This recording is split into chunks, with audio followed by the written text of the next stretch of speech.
Do you find that there's just not enough hours in the day to get everything that we need to get done finished? Well, this is the Timeseekers Way podcast, and I'm your host, Vivian Ferguson, and I'm going to be getting down to the bottom of where is our time going in the day and how can we manage our time a lot better. So here's what's coming up on today's episode. Your brain arrest from distractions such as the notifications in your phone. Switch your phone off. Put a lock on your door if you must. I'm joined by Lorcan Flanagan from Trustist in today's episode, and you can see us over on the Mr. Vivian YouTube channel also by heading over to the link in the show notes. So you'll be able to see some really stunning scenery from the waterworks in North Belfast here in Northern Ireland. So without further ado, it's my pleasure to introduce to you the very first episode of the Timeseekers Way. Lorcan, what would you say companies fall down on terms of reviews? I think there's two things in particular. They neglect to follow up on good reviews in the first place, because even in the digital age, customers still like to feel appreciated. So it's really important that you reply to good reviews, even if it's a few. If you're handling a lot of high volumes, you can set up some automated reviews. So that there's a bit of variation in your responses. Customers still like to get acknowledged nonetheless. The second piece as well is that they, I suppose, panic whenever they get a bad review.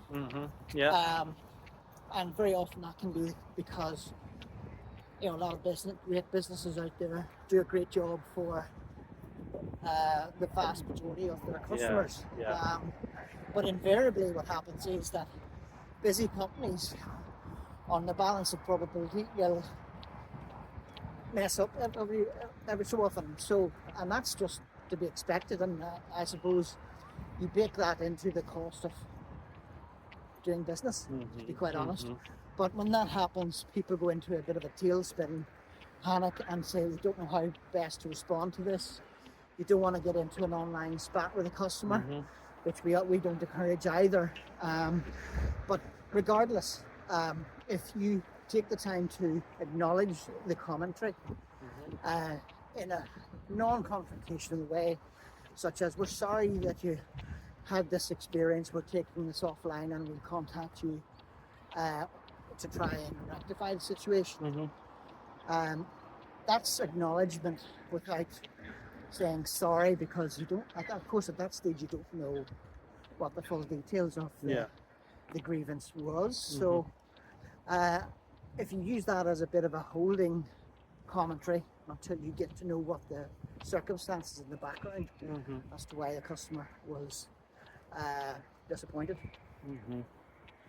So in terms of saving businesses time, when someone gets a really bad review, do you find people react negatively and they take a lot of time thinking about it and wondering what to do, or do they just not bother, or they just leave it on the back foot? They just try to, I suppose, avoid it because they're not sure how to respond. Is the primary thing. And I think as well, the second piece is because the business is invariably both financially and emotionally attached to their business and to outcomes of their business, then sometimes they're not the best people to respond to those situations. So what our advice is actually to get somebody within the business or on the periphery of the business to respond in those situations, so that they're going to be more objective. I think invariably they're going to be less connected and less emotionally charged, if you like. So it's really good to delegate those kinds of instances to somebody within your business and let them handle it. Do you want to take a wee seat over here, Lorcan? There's a lovely wee chair here where we can sit down and discuss further. So in the waterworks here, there's this wee blue bench, and there's a wee sign here that says "Take 5 steps to well-being," and the website is makinglifebettertogether.com. So what I find when I walk around the waterworks is it's a good place to take time out just to think about your problems and think about potential solutions. Lorcan, if you want to join me on the bench here, and I suppose in terms of your business, where do you find where you get really stressed and you feel like you've no time in your day? Where do you feel maybe you could improve on your time management for yourself? In terms of planning, I think, Planning and ahead. prioritization. I take about 45 minutes on a Sunday night to plan my week ahead as best I can. Brilliant. Because what that avoids is Sunday night's scary for one, but also it means that you can sleep on a Sunday night sound and knowledge that you've got something resembling a plan for the week ahead. Now, as we all know, first point of contact, that can all go off the track, lost track, I should say. But at least you've got some semblance of plan to mitigate and allowing yourself some fire breaks, if you like, between your days and between hours in your day to manage your time and prioritize effectively, but also focus on those tasks and challenges that will have the greatest impact on your business. Yeah, I find for myself sometimes you go to bed thinking, oh, I've got X, Y, Z to do, but something that's so true is just write it down, write down whatever is in your head, get it down on paper, write out a to-do list, tick off all the things that you've got to do, because there is that good feeling that you have when you tick something off the list. So somewhere like the waterworks here, going for a walk, we're doing a couple of things here at exactly the same time if you think about this. So we're going for a walk, I'm walking the dog, you're talking about your business, we're burning the calories, we're getting our steps in. So we're getting our steps in. So there's so many benefits to what we're doing here today, and we're being super productive, Lorcan, aren't we? So we're getting out into nature, we're getting our head cleared, spend plenty of time behind the desk, so it's really refreshing, I think, to get out and not be behind the desk on a podcast, just get out into nature and really absorb the beauty of nature and really look after ourselves and our mental health. So that's really the purpose of the Timeseekers Way podcast, and really getting down to the bottom of where our time's going and if we have any solutions. So I'm going to talk to Lorcan now as we continue on our walk about what solutions that he may suggest as to how we can improve our time management. Maybe there's an app, or maybe there's a certain process that he knows. So let's continue on our walk now, Lorcan, around the beautiful waterworks. What a gorgeous day. Lovely day, let's go. So Lorcan, we're approaching the beautiful Cave Hill here in North Belfast, and as we're approaching it, have you any thoughts on what you use in your day-to-day life where you think that's an amazing app, or maybe you have a process in your own business where you feel like, where has this been all my life? This is a real time saver for me. Yes, Vivian, there's all sorts of enablers, digital enablers or apps that help you manage your time and I suppose reduce stress levels, make you more productive, and generally make for better use of your time during the course of your day. I find actually lists are really good, and the satisfaction of striking things off your list is quite good. And I kind of incorporate that into the Eisenhower matrix, which is really effective. Because it's a simple one-pager. You can work one of those digitally on a spreadsheet, or just print off a hard copy and prioritize your greatest impact tasks for the day at the top of that page, and then have the satisfaction that you've conquered those. Also, there's the old saying of eating the frog in the morning. Oh yes, I've heard of this before. So get the hardest job done Mm-hmm. out of the road. Out of the road, done and dusted. First part of the day. Because after that it's all plain sailing. Yes, yes. In theory. And sorry, that you call that the Eisenhower? The Eisenhower matrix. Matrix? Yeah. Oh wow. Yeah. So I'll have to put that in the notes as well. Yeah. Yeah, brilliant. There's other techniques as well, and depending on the type of work that you're doing. There's the Pomodoro technique as well, which is interesting. 25 minutes of work with a 5-minute break. Ah, yes, I have heard of that before, yes. And then you do 4 of those, and then you take an extended break after the hour of activity, and that can lead to really deep work, intense work, high value work. Yeah. And then there's other things as well, like I was talking to a business associate there a few weeks back, and she uses a bucket technique as well, such as decide, delegate, or disappear. Wow. So she's 3 buckets, and this is a woman who's in charge of a network, several businesses, and she's a busy mother as well. So if you're looking for certain time management techniques, there's no better place. Yeah. And how do you find you cope with multitasking? Is that something you can do well?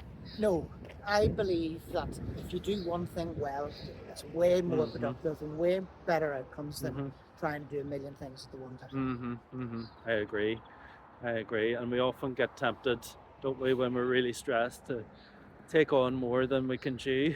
Well, there's that, and the amount of distractions nowadays is phenomenal, and it's a matter of giving your brain a rest from distractions such as the notifications on your phone. Switch your phone off. Put a lock on your door if you must, so that you're not, so that you're not distracted. And I suppose it comes with discipline and practice. And to be honest with you, we all fail at times. We can fall off the wagon as such in terms of good habits. Yes. Just find that good habit again and practice it again and practice it more. It's getting into a habit of. Yeah. It's getting into habits. It's having self-discipline as well. Yeah. That's where time management really comes into it. Yeah. I suppose, for myself, sometimes I slip into the thing of trying to solve everything at the one time, but it is better just to get the biggest task off your list first and then worry about everything else then later. So, Lorcan, in terms of saving other businesses' time, how does your business save businesses' time? Well, we have a dashboard which allows our customers to pull in their customer or testimonials into a centralized dashboard. Wow, brilliant. That's excellent. Which basically allows you to manage your online reputation from one place.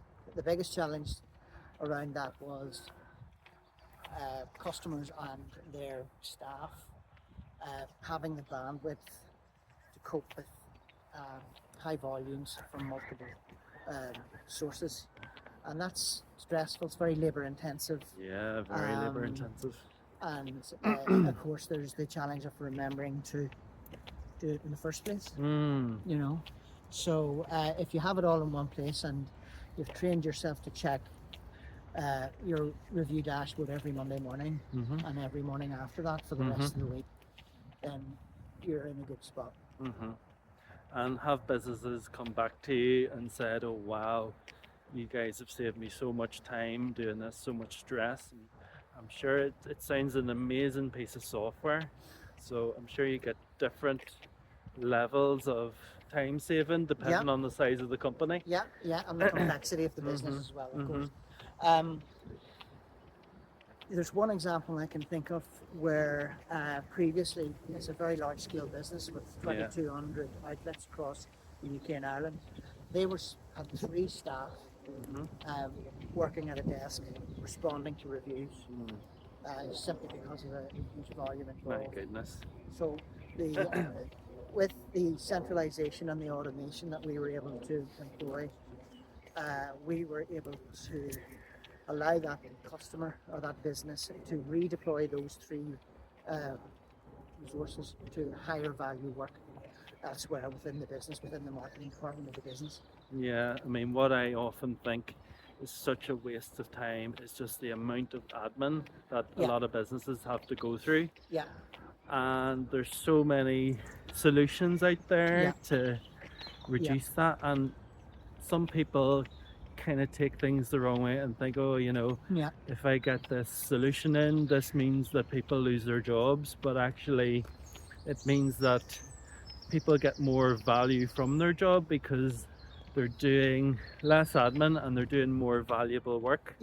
And whether that's sitting in front of a customer or on the phone to a customer or whatever the case may be, that is infinitely more valuable to the business and the potential for repeat business for that individual business than, say, the lower value transactional type stuff or work that can be done, automated or delegated, whatever the case may be.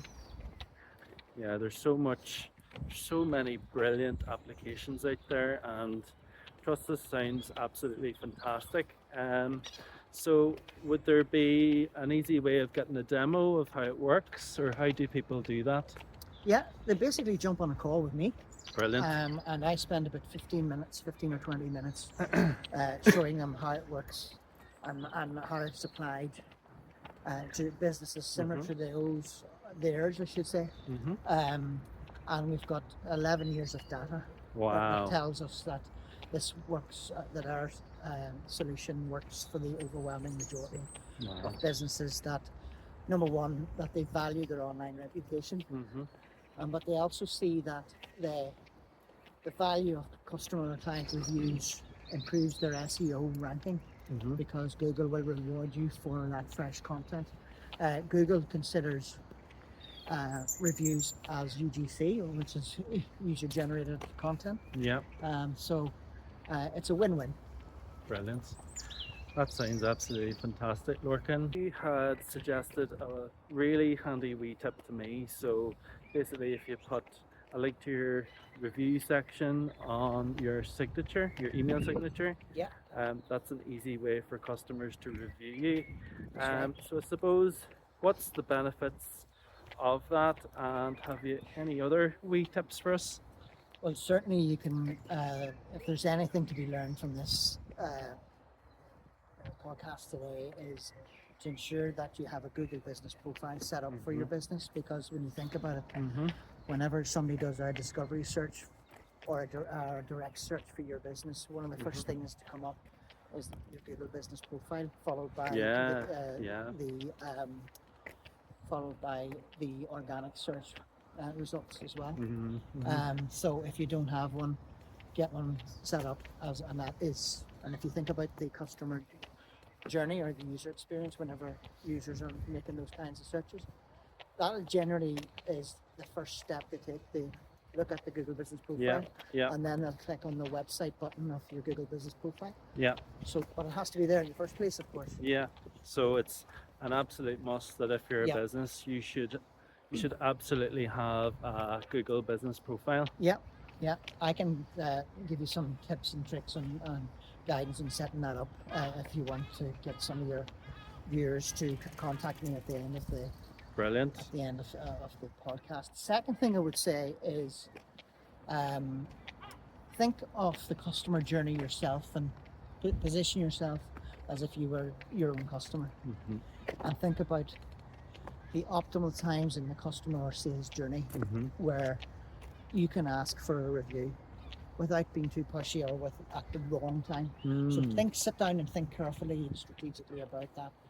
And also as well, think about where you can embed things such as your Google review links and QR codes, whether it's in digital assets or was it physical assets such as your invoices or your till receipts, or if you're a business that runs monthly accounts for your customers, you can just as easily embed those email links or QR codes into your monthly statements of account that you post or digitally send to your customers. And do you think there's a fear of asking for reviews, do you think? Do you think people are afraid of it? It's not that they're afraid of it. There's a timidity about it. Yeah. You know, they're maybe too polite to ask. And I would turn that into and say, listen, if somebody has had a wonderful experience and has had continually wonderful experience from your business or from your product or your service, then ask, because you'll be surprised at the results, and even go back in time to an extent as well. Obviously not too far in terms of years, but weeks and months, where depending on the frequency of people's orders, go and ask them. I'm trying to build, and ask them in the nicest possible way. I'm trying to build a digital footprint for myself, or improve my digital footprint. Would you mind giving us a review to help us along? And you'll be pleasantly surprised. You'd be pleasantly surprised how much people want to help you out there. And receptive. People are very receptive, and the vast majority of people out there will want to help you. And businesses want to support businesses. Would you say absolutely that's right? Yeah, absolutely. And I suppose, in terms of Google reviews and LinkedIn recommendations, which would you say is the one that's more important? I think Google reviews is considered the global go-to place for both business to business and business to consumer, because it's accessible to most. I think in terms of LinkedIn, because you can only leave recommendations on personal profiles, it's maybe less relevant for businesses, because and for business pages. But I would say maybe a good first step is to start collecting Google reviews. And then what we can do, what Trustist can do, is basically to bring that to the next level in terms of the aggregation of that, the amplification of those across your socials when you get a 4-star or a better review. And that, of course, is another reason for Google to reward your online presence with better rankings and better results in both discovery and names and direct searches. So, reflecting on what you've just said, the most important thing is, if you don't have a Google business profile, you should have one right away. You should set one up right now, in fact, would you say? Well, and key action or key task when you come off this call or come off this podcast is get your Google business profile up and running. And you know what the fantastic thing is, Lorcan? You can listen to this podcast and you can load up your Google Chrome or your favorite browser and start creating your business profile right now as we speak, before the end of the podcast. Can indeed. So start Googling how to set up a business profile, or get in touch with Lorcan and he can help you along with that. Absolutely brilliant advice, Lorcan. If you'd like to get in touch with Lorcan Flanagan from Trustist, I'm going to leave his contact details in today's show notes. And as well as that, I'll leave you a link to the Mr. Vivian YouTube channel, which is full of free tutorials, hints, tips and tricks that can help your business save some time. You can find the Timeseekers Way podcast available on YouTube and wherever you get your podcasts. Thank you for listening.